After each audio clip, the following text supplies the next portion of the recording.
Okay, so let's begin.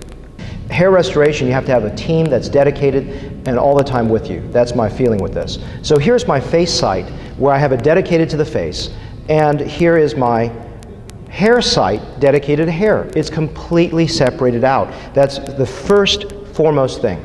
Now, what is important here? Let's talk a little bit about the evolution of my face ad so you can see where I've come through a lot of reading, a lot of trial, a lot of error. This is my first ad. It's terrible. It's a big mess. It's a big mess of 50 photos, and you try to show an otoplasty, you try to show a rhinoplasty, a skin peel, a facelift. By the time you're done, the list of menus, it means nothing to the consumer. The consumer looks at this and says, "You got to be kidding me." So same thing, I actually at least branded the color. I started to get color branding. But at the same time, if you look at this, it's the same mess that I just showed you before. So we need to start focusing this down. Here's a focused ad, the face specialist. And what you're seeing here is a catchy term, the anti-surgery, because people don't want to have surgery nowadays.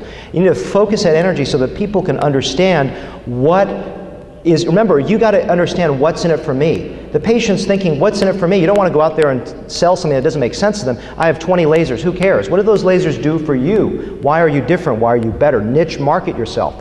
And so this is sub-specializing and focusing on fat grafting, which is my forte. My hair ads initially are very vague, state-of-the-art hair restoration. And then, how about bothered by hair loss? We deliver natural results. The biggest fear there. And this is one of a series showing my corrective work that I showed you earlier. So the other thing is understand your consumer. That may be a very unusual comment, but it's the truth. Because if you think, if you ever have purchased my books, they're geared to the surgeon. They're not 50 authors, they're not 50,000 pages, they're 3 to 4 chapters. How do you walk in, how do you do it, how do you get out, with 16 to 30 videos. That's what a surgeon wants, so I think like a surgeon. When I'm dealing with a patient, I think like a patient. What does that patient want? The patient wants for you to understand their ideas, their perspective. So what am I talking about? Well, first of all, with hair, I moved completely to internet, because most men do not go look at magazines to go find a hair guy. They look at internet. And so the print ads for my face I've maintained them in terms of the, for brand equity, to maintain those print ads, but only skeletally so for face. For hair, it's all moved to internet. Here's the other thing that's important. 80% of my face work is female. 20% of it is for male. And the reverse is true for hair. I do a lot of women for hair, because I know how to approach that market.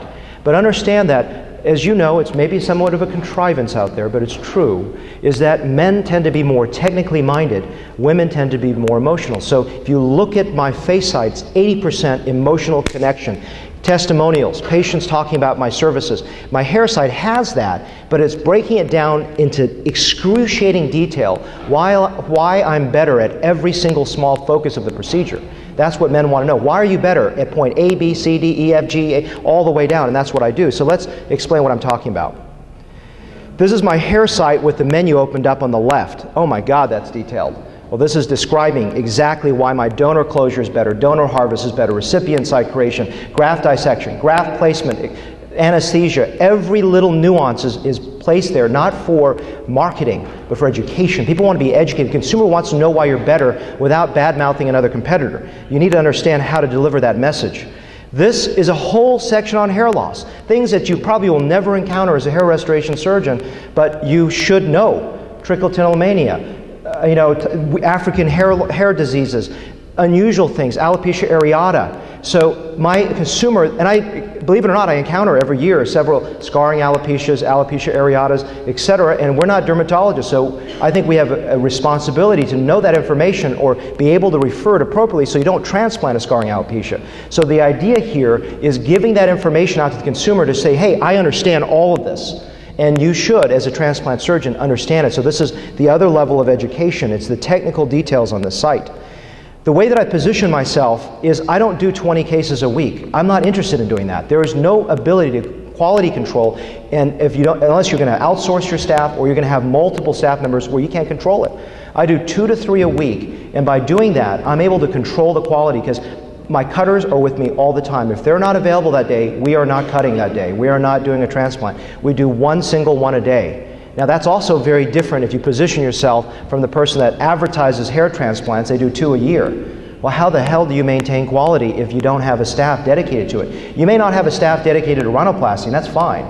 But the key here is you need to have a dedicated staff to hair restoration to get good, and it's going to take you a while to build it. But you must have that dedication yourself. If you're not dedicated to hair restoration, don't do it. Don't dabble. This is not one of those things that you think, oh, as a surgeon I can do rhinoplasty, therefore I can go ahead and do hair restoration.